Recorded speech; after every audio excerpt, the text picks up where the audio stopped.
आदमी वक्त पर गया होगा, वक्त पहले गुजर गया होगा। निकाह मैंने वाकई समझ लें कि छुप के किया। सोशल मीडिया की जो कमाई है वो हवाई कमाई है। फैज़ साहब, जॉन, एलिया, मोहसिन नकवी साहब, हबीब जालिब, इन सबको पढ़ा है। मुझे अभी तक नहीं पता चला कि मेरे अंदर एक शायर। अस्सलाम वालेकुम व्यूअर्स, कैसे हैं आप? उम्मीद है बिल्कुल ठीक होंगे। प्रोग्राम 1 on 1 के साथ मैं हूं आपकी होस्ट सोबिया मेहर।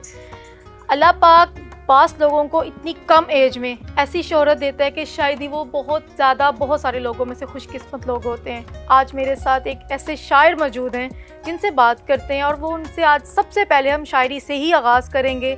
अल्लाह पाक ने बहुत कम उम्र में उन्हें बहुत शोहरत दी है और उन्होंने अपने आप को प्रूव किया, लोगों के दिल में अपने लिए मोहब्बत पैदा की टिकटॉक के प्लेटफॉर्म से। तो हमारे साथ मौजूद हैं शब्बर जाफरी। अस्सलाम वालेकुम। वालेकुम अस्सलाम। कैसे हैं आप? अल्हम्दुलिल्लाह। मैं चाहती हूँ कि हम अपनी बातचीत का आगाज़ भी खूबसूरत शेर से करें। ये दुनिया है कि चांद पर पहुंच गई है, एक मैं हूँ कि अभी बिस्तर पर पड़ा हूँ, और नहीं मालूम कि कैसा शख्स है वो। सच पूछो तो मैं उसके हुस्न पे मरा हूँ। क्या बात है। कहते हैं कि एक शायर के लिए नशे में होना बहुत ज़रूरी है। आप कितना नशे में रहते हैं? आप कौन से नशे की बात कर रहे हैं? आपको ऐसा क्या सरूर आता है कि आप इतनी अच्छी शायरी करते हैं? हम उस नशे की बात कर रहे हैं। हाँ, सरूर जो है वो समझ लें कि बस तन्हाई का होता है, और बस अपने गमों का सरूर होता है। अपने गमों की मैं बना के खुद ही पीते हैं और बस उसी के सरूर में रहते हैं और थोड़ा बहुत बस लिख लेते हैं। कहते हैं कि अच्छा शायर एक इश्क का ढसा हुआ होता है, तो आपको इश्क का नशा है या किसी गम का नशा? जाहिर है इश्क से भी गम ही मिलता है। नशा इश्क का हो, गम का हो, या नशा किसी का भी हो, लेकिन ये है कि हाँ, एक शायर जो है वो इश्क का डसा होता है। जितनी आप तवज्जो अपनी शायरी पे देते हैं, क्या इतनी कभी स्टडी पे भी दी है?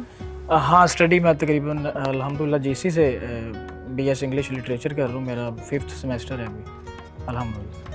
शायर तो बहुत सेंसिटिव, बहुत एहसास किस्म के लोग होते हैं। आप कितने सेंसिटिव हो? आपको क्या लगता है? ये तो जिसने मुझे चेक किया होगा उसे पता होगा। चेक किया होगा से क्या मतलब जिसने मुझसे मोहब्बत की होगी या जिसके पास हसास देखने का थर्मामीटर होगा। वैसे हूँ तो सख्त दिल हूँ, सेंसिटिव। सख्त दिल है आप? हाँ, मैं सख्त दिल। अच्छा, सही। ज़्यादा आपको कौन सा शायर पसंद है अभी के वक्त का, या मेरा all time favourite? All time favourite कौन सा जिससे आप इंस्पायर होते हैं? जॉन एलिया। जॉन एलिया। इसलिए आपकी शायरी ऐसी है? नहीं, जॉन जैसी नहीं है शायरी, लेकिन ये है कि कोशिश है कि उसमें से जॉन की खुशबू आ जाए। हाँ, हम मतलब ऐसे हैं कि जॉन का एक अपना मिजाज था, बिल्कुल, और हम कोशिश करते हैं कि हम जॉन मिजाज बन सकें। तो इस वजह से जॉन तो फिर जॉन है। अगर जॉन एलिया की बात हुई है यहाँ पे, तो उनका खूबसूरत शेर सुनना तो बनता है यहाँ पे। आपको उनका सबसे फेवरेट शेर कौन सा लगता है? जॉन साहब की कोई भी ऐसा शेर नहीं है जो मेरा फेवरेट ना हो, लेकिन उनका जो ऑल टाइम फेवरेट है, जो मैं अक्सर कोई मुझसे सवाल में पूछे कि यार कोई मोस्ट फेवरेट सुनाओ, तो मैं एक ही शेर सुनाता हूँ। जॉन साहब का शेर है कि आदमी वक्त पर गया होगा, आदमी वक्त पर गया होगा, वक्त पहले गुजर गया होगा। क्या बात है। आपको किस उम्र में पता लगा कि आपके अंदर एक शायर है? मुझे अभी तक नहीं पता चला कि मेरे अंदर एक शायर है। अभी तक भी नहीं पता चला? नहीं, असल में क्या है कि शायरी में कुछ चीज़ें ऐसी हैं जो हम लोग बड़ा इजी समझ लेते हैं। जैसे हम काफिये मिला के ना और अपने ख्याल को आगे रख के बेवजन बेबहर सी चीज़ रख देते, तो हम उसको भी शायरी बोल देते हैं ना। एक शेर को अदबी शेर या मुकम्मल शेर बनाने में उम्रें लग जाती हैं। आपकी अक्सर हम टिकटॉक देखते हैं, बहुत आउटस्टैंडिंग आपकी शायरी होती है उसमें, तो वो कहाँ से आती है आपके अंदर खुद से? मतलब आप खुद से, जैसे आपने बोले अल्फाज के साथ अल्फाज जोड़ दिया, या बुक से देखते हैं या पढ़ते हैं, क्या कहाँ से? हाँ, बुक से भी देखता हूँ। मतलब किसी शायर की, जब तक आप किसी शायर को नहीं पढ़ेंगे, मैं तकरीबन 2 से 3 साल जो है ना वो मैंने शोहरा को पहले पढ़ा है।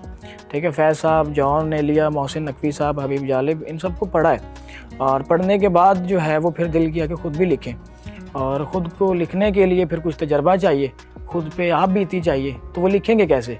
तो फिर इनके मसाइल हम पढ़ते हैं, तो उनकी जो लाइंस हैं वो हमारी ज़िंदगी से बड़ी जो है वो मैच करती हैं। तो फिर हम समझ जाते हैं कि यार जब ये लिख सकते हैं, तो फिर हम जब ऐसा फील करते हैं ना कि यार हमारा दुख किसी के दुख से अलग है, तो फिर हम लिखते हैं। ठीक है, और फिर उस शेर को बनाने में काफ़ी वक्त लगता है, और फिर ऐसे ही आ जाती है आमद, जो है वो बस बन जाता है शेर। जब आमद आपके ऊपर शायरी की आती है तो आप उस टाइम फौरनली उसको लिखते हैं या अपने माइंड में ही रखते हैं? ये सबसे बड़ी बात है कि फ़ौरन लिखना पड़ता है। अगर मैं समटाइम्स ऐसा होता है कि जहन में कोई लाइन आई है ना, तो उसको मतलब बहर में लाने के लिए अगर वो जहन में मुकम्मल बहर हो भी गई है और किसी ने पास से आवाज़ मारी है कि पुत्रा दही ले आई, और ज़रा सा माइंड डाइवर्ट होता है तो वो भी जहन से निकल जाती है। वो शेर के अंदर दही आ जाती है? नहीं, दही नहीं आ जाती, मतलब वो मिट्टी हो जाता है शेर। अगर टिकटॉक ऐप ना होता तो आप अपने आप को लोगों तक कैसे अपनी शायरी पहुंचाते? यही सवाल जो है ना, मैं खुदा का जब शुक्र अदा करता हूँ उसमें सबसे बड़ी बात ये कहता हूँ कि बड़े बड़े ऐसे शायर हैं कि जिनके पास ऐसा ऐसा टैलेंट है, मैं तो ख़ुद को नहीं मानता। उनको मेरे सामने भी बैठे हों तो खैर एक फ़ैन फॉलोइंग और अकाउंट के फॉलोवर्स को एक साइड पे रख के, ठीक है, उनके इल्म के आगे हम कुछ भी नहीं होते, उनके ख़यालात के आगे, उनके तजर्बात के आगे, ठीक है, जिन्होंने इतनी इतनी किताबें पढ़ी होती हैं और उम्र के एक इंतहा दर्जे पे होते हैं और फिर जाके वो शेर लिखते हैं। तो फिर ये है कि मैं वहाँ पे ये सोचता हूँ कि अल्लाह का लाख लाख शुक्र है कि इस जैसी एप्लीकेशन आ गई है, वरना फिर ये है कि यूट्यूब पे करते या फिर टिकटॉक ना होती तो कोई और प्लेटफॉर्म होता, कोई और प्लेटफॉर्म, कहीं ना कहीं तो नसीब लिखा होता। फातिमा से कैसे आपकी दोस्ती हुई? हाँ, मेरी दोस्ती फातिमा से कैसे हुई, ये तकरीबन 3-3.5 साल पहले की बात है, तब हुई। कैसे हुई? इंस्टाग्राम पे हुई, मैसेज पे। आपने पहले मैसेज किया था या उन्होंने? मैसेज मैंने ही पहले किया था। उनकी एक वीडियो थी जो मतलब समझ लें कि मुझे बड़ी अजीब लगी ना वीडियो, पता नहीं कोई शेर उन्होंने बोला था तो मैंने बड़ा अजीब समझा ना, तो मैंने उनको मैसेज कर दिया और पहले मैसेज में विदाउट सलाम मैंने उनको बेइज्जती की। फौरन गुस्सा दिखा दिया अपना। हाँ, वो आज भी स्क्रीनशॉट मोबाइल में पड़ा होगा, तो उनकी ना मैंने वहाँ पे बेइज्जती कर दी। तो फिर उन्होंने मैसेज तकरीबन सीन किया 1 महीने बाद, और उन्होंने उसके रिप्लाई में She is very busy girl, हाँ? पता नहीं बिजी थी या शायद इग्नोर कर रही थी या कह रही थी कि अच्छा बंदा है, देर से रिप्लाई करूंगी तो फिर ज़्यादा जल्दी, एटीट्यूड लड़कियों को दिखाना बनता भी है। हाँ, ज़्यादा जल्दी मान जाएगा। तो फिर ये है कि उसने 1 मंथ बाद मुझे रिप्लाई किया था, सॉरी भी उसने किया, और उस वक्त उसने मुझसे जो था ना मुहर्रमुल हराम में कैसी चीज़ें अपलोड करनी है ये चीज़ उसने मुझसे पूछी थी। और मुलाकात जो थी हमारी तकरीबन बात करने के 1.5 साल बाद हुई थी, जब मैं कराची गया था। अच्छा, फातिमा से आपने मतलब इतना संजीदगी वाला निकाह किया, इसकी क्या रीज़न थी? अभी मैंने मतलब रिवील तो नहीं किया, लेकिन खैर कुछ इंटरव्यूज़ में मैंने रिवील कर दिया है। लेकिन जब वो इंटरव्यू करके घर जाते हैं तो फिर मैं फ़ोन करके जो है ना कटवा देता हूँ, एडिट करवा देता हूँ कि यार हम नहीं एडिट करेंगे। ज़ाहिर है वो वक्ती तौर पे पता नहीं चलता, फिर घर जाके पछतावा होता है यार। क्यों, आपको उनसे निकाह की खुशी नहीं है? नहीं, रिवील नहीं मैंने लोगों के आगे किया। ला कैसियां गल्लां कर तुसी मेरा पत्ता कटवा रहे हो। अल्लाह माफ करे, हम क्यों आपका, हम तो चाहते हैं आपकी फ्यूचर बहुत अच्छा रहे उनके साथ। कह रहा हूँ कि मतलब वो हिस्सा कटवा देता हूँ कि मतलब, तो ये है कि हाँ, निकाह मैंने वाकई समझ लें कि छुप के किया, क्योंकि बड़े फैमिली टर्म्स ऐसे आगे थे कि चूँकि सैयद फैमिली थी उनकी मेरी, और सैयद का अगर कोई बच्चा टिकटॉक पे हो, सोशल मीडिया पे हो, तो सिर्फ अपने नहीं, गैर नहीं, बल्कि हर बंदा बातें करता है कि सर हम तो जो है वो सीखते आपसे हैं और आप सैयद हो कि सोशल मीडिया पे हैं, लेकिन वो ये नहीं ना देखते आप काम क्या करते हैं, उसकी पर्सनल लाइफ कैसे है, वो उसका लिंक अल्लाह के साथ जो है वो आप तो नहीं देख सकते। तो बस वो लोग अपनी तरफ से जो अमाल लिख रहे होते हैं, तो उसी वजह से ना फिर बातें जो हमारी फैमिली में थी उनकी फैमिली में थी, तो समझ लें कि उस मसले की वजह से ना मैंने अभी तक रिवील नहीं किया, लेकिन इंशाल्लाह अनकरीब किसी ना कटना तुझे अनकरीब इंशाल्लाह ताला कुछ ही वक्त में मैं रिवील कर भी दूँगा। टिकटॉक से कितना कमा लेते हैं आप? हाँ, टिकटॉक से कितना कमा लेता हूँ, अल्हम्दुलिल्लाह कमा लेता हूँ। अल्हम्दुलिल्लाह, मतलब एक खर्चा चल जाता है। ये कोई आप क्या मतलब कोई स्पेशली एक डिजिट फिगर पूछ रही? हाँ, फिगर सही बताऊं तो हमारा टिकटॉक का है ही नहीं। मतलब सोशल मीडिया की जो कमाई है वो हवाई कमाई है, आ जाए तो लाखों, ना आए तो फिर कुछ भी नहीं। तो कोई इसके अलावा भी कोई बिजनेस है या आप सारा दिन अपनी तो स्टडी या टिकटॉक पे ही चले जाते हैं? हाँ, अभी तो स्टडी कर रहा हूँ, लेकिन बिजनेस इसके अलावा साथ 1-2 शुरू किए थे, उसमें लॉस भी हो गए थे। वो प्रॉपर्टी में कुछ इन्वेस्ट किया था, ठीक है, तो फिर क्या करें कि अब यहाँ पे बात आ जाती है कि शायर हसास होते हैं, ठीक है, हसास समझ के लोग उन्हें लूट लेते हैं। तो फिर आपको कितना लूटा अब तक? अब मैनू इस टाइम बड़े टीके लग गए ने, 15 लाख दे टीके लगे ने। टिकटॉक से लोगों ने बहुत अच्छे अच्छे प्यारे प्यारे घर बना लिए कमा के। है, मैंने एक शेर लिखा था कि मेरी नेकी का कोई सिला हो जैसे, खिज़ां में फूल खिला हो जैसे, और तुझे पा के शब्बर को यूं लगा बेघर को घर मिला हो जैसे। तो मेरा बस घर है ही है। अब पता नहीं कि लोग शायद शो करवाते हैं, लेकिन हो सकता है लोगों ने घर भी इससे ले लिया हो। सियासत में कितना इंटरेस्ट है? बिल्कुल भी नहीं, बिल्कुल भी नहीं। बिल्कुल ये डिप्लोमेसी है या वाकई नहीं है? नहीं, जो अच्छी बात करता है उसको मान लेते हैं। कौन सी पार्टी का लीडर आपको ज्यादा पसंद है?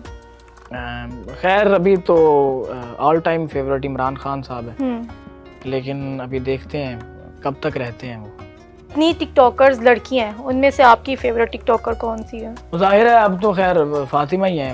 और ये उसके डर से कह रहे हैं या दिल में कुछ और है? कोई गल नहीं, अल्लाह दी कसम फातिमा ही है। अच्छा ठीक है। और मेरे चेहरे पे लड़कों डर की, के आसार नजर आ रहे? और अगर लड़कों की बात करें तो उनमें से टिकटॉकर आपको लड़कों में से कौन सा ज्यादा पसंद है? लड़कों में से मुझे एक हमारा टिकटॉकर है कुक्कू तीली, अच्छा, मैं उसका बहुत बड़ा फैन हूँ। ओह मतलब बड़ा ना मज़ाहिया सा इंसान है। अच्छा। खैर उस लिहाज से फॉलोअर्स तो नहीं है, लेकिन जो है ना वो बड़ा बड़ा जबरदस्त, अजीब सा नाम है, पहली मर्तबा आपके मुंह से सुना। मतलब कॉमेडियन है ना वो। अच्छा ठीक है, मतलब फेवरेट इंसान जो है। ओके, आपका फेवरेट वो जाहिर टिकटॉकर है है? हम जब बैठे होते हैं नाराज बैठे होते हैं, उदास बैठे होते हैं, फिर मैं कुक्कू की वीडियो देख लेता हूँ, तो फिर वो हंस लेते हैं। कुक्कू अब उसका असल नाम मुझे भी नहीं पता। तो पता करें ना, आपका फेवरेट टिकटॉकर है, पता करें हाँ ना। कुक्कू, इस इंटरव्यू के बाद मैं तुम्हें फौरन मैसेज करूंगा। हाँ। और फिर इंशाल्लाह आपने उसको फॉलो किया हुआ है? हाँ, मैंने एक दफ़ा मुझे बड़ी खुशी हुई कि मैंने एक दफ़ा कुक्कू को कमेंट किया कि कुक्कू आई एम बिग फैन, तो आगे से उसने रिप्लाई किया थैंक्स कुक्कू तीली। तो लेकिन आपने तो सिर्फ एक ही बंदे को फॉलो किया हुआ, आपके तो टिकटॉक देखें खोल के, तो उसमें तो आपने किसी को फॉलो ही नहीं किया बस एक बंदे के अलावा। अब आप अच्छा आप फैन है उनको, आप ऐसे सवाल कर रही हैं कि जिसका जवाब आप ऑलरेडी जानती हैं। लेकिन मैं कैसे जान सकती हूँ? ये तो आप बताएंगे तो मुझे पता जाहिर है चलेगा ना। फातिमा के अलावा किसी को फॉलो करना, उसने भी मेरे अलावा किसी को फॉलो नहीं ना किया। फिर जाहिर है फिर आपको पता बैलेंस होके चलना, बैलेंस होके चलना मतलब जरूरी है आपके रिलेशन के लिए। हाँ जी हाँ जी हाँ जी। पता था सारा कुछ? मुझे कुछ भी नहीं पता, मैं आपसे पूछ रही हूँ। ये इंशाल्लाह बीतेगी तो पता चलेगा। अभी अल्लाह खैर करे। हाँ। शब्बर की खूबसूरत और टिकटॉक से रिलेटेड मज़े की बातें सुनने के बाद एक मैसेज मेरा भी है, जो इनके फेवरेट है आपने उनको फॉलो करना है, ठीक है? और इसी फॉलोअर्स के साथ मुझे और मेरे गेस्ट को इजाज़त दीजिए। अल्लाह हाफिज़।